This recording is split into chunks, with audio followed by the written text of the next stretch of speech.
சிக்கனமும் ஊதாரித்தனமும் EV ராமசாமியாரின் முரண்பட்ட பகுத்தறிவையும் இந்த காணொளியில் பார்ப்போம்.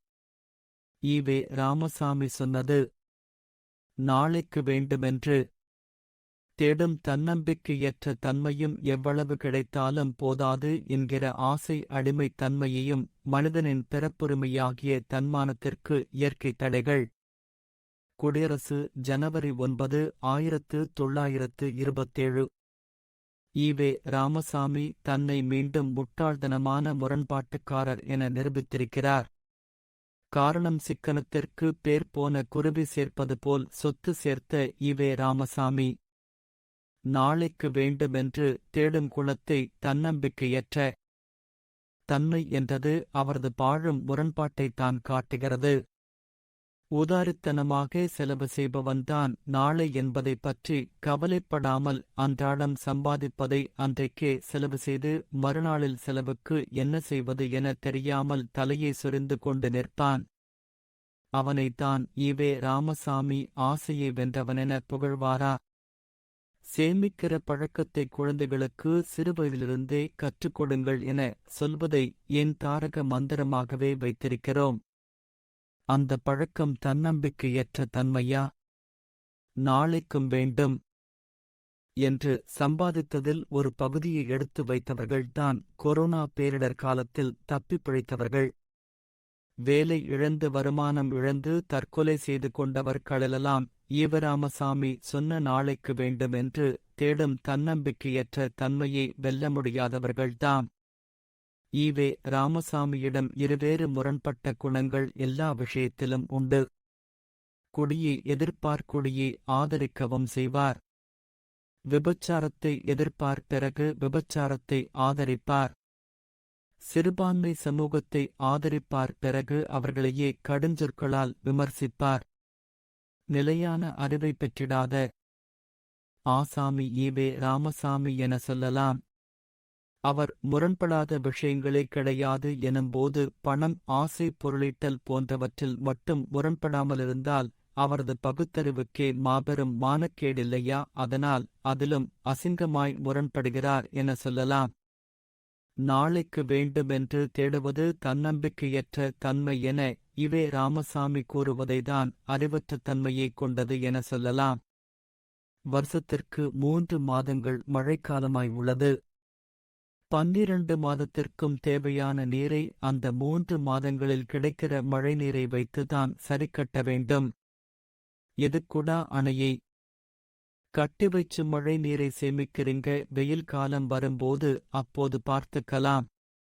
ஏரியை வெட்டி நீரை சேமிக்கிறீங்க, வருஷமெல்லாம் மழை பெய்யுமனு நம்புங்கடா முட்டாள்களா என ஒருவன் சொன்னால் அவனை முட்டாள் என தானே சொல்வோம். அதே முட்டாள்தனமான தன்மைதான் ஈவே ராமசாமியின் அருள்வாக்கில் உள்ளது.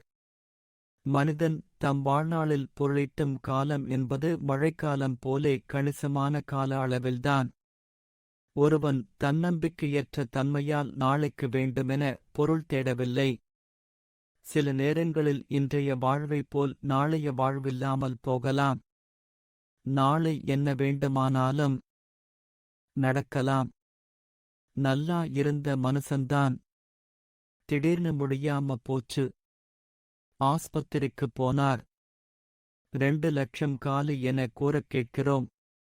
இம்மாதிரியான செலவுகளுக்காக தான் நாளைக்கு வேண்டுமென பொருள் தேடுகிறானே தவிர எவ்வளவு கிடைத்தாலும் போதாது என்கிற ஆசையினாலோ தன்னம்பிக்கையற்ற தன்மையாலோ பொருள் தேடவில்லை. ஆனால் இது தெரியாத கூமுட்டை ஈவே ராமசாமி அடிமைத்தன்மை, தன்மானத்தடை என்று அவன் வாழ்க்கையில் பிழை கண்டுபிடித்து சொல்கிறார். ஒரே ஒரு அணா செலவானதற்கே ஈவே ராமசாமி கொந்தளித்த கதையை வாசித்தோமேயானால் ஈவே ராமசாமியின் சிக்கனம் தெரியும். ஆனால் அந்த சிக்கனத்தையே அடுத்தவன் கடைபிடித்தால் அதை அடிமைத்தனம் என விமர்சித்த பித்தலாட்ட குணமும் விளங்கும். சிந்திக்க வேண்டிய சிக்கன வழி என்கிற தலைப்பில் ஜனவரி 20, 2018 நாள் விடுதலையில் வந்த சிறு துணுக்கு செய்தியிலிருந்து. சுமார் 35 ஆண்டுகளுக்கு முன்பு தந்தை பெரியார் அவர்கள் டாக்டர் நாவலர் நெடுஞ்செழியன் அவர்களிடம் ஓர் அணாவிற்கு 2 வாழைப்பழம் வாங்கி அன்றைய இரவு சாப்பிட அனுப்பினார்களாம். டாக்டர் நாவலர் நெடுஞ்செழியன் அவர்களோ மலிவாக கிடைக்கிறதே என்று ஈரணாவிற்கு 5 வாழைப்பழம் வாங்கி தந்தை பெரியார் அவர்களிடம் கொடுத்தார்களாம். உடனே தந்தை பெரியார் அவர்கள் இன்றைய இரவு தேவைக்கு 2 வாழைப்பழம் போதும், அதிகப்படி 3 வாழைப்பழத்தை தேவை இல்லாமல் வாங்கி வந்து காசை வீணாக்கி விட்டாயே என்று சொன்னார்களாம். இன்றைய இளைஞர்களும் இளைஞிகளும் சிந்தித்து பார்த்து சிக்கனமாக வாழப் பழகிக்கொள்ள இதுவே சிறந்த வழி. கடைபிடிப்பார்களா? நெடுஞ்செழியன் தேவையில்லாமல் செலவு செய்த ஒரு அணா இருந்தால் நாளைக்கு பிற செலவுகளுக்கு வைத்துக் கொள்ளலாம் என நினைத்து தானே அவரை கடிந்து கொண்டார் ஈவே ராமசாமி. அதற்காக ஈவே ராமசாமியின் அந்த குணாதிசயத்தை நாளைக்கு வேண்டுமென்று தேடும் தன்னம்பிக்கையற்ற தன்மை என குறை கூற மாட்டோம். காரணம், நாம் ஈவே ராமசாமியைப் போல் மூர்க்கத்தனமான முரண்பாட்டுக்காரன் கிடையாதே.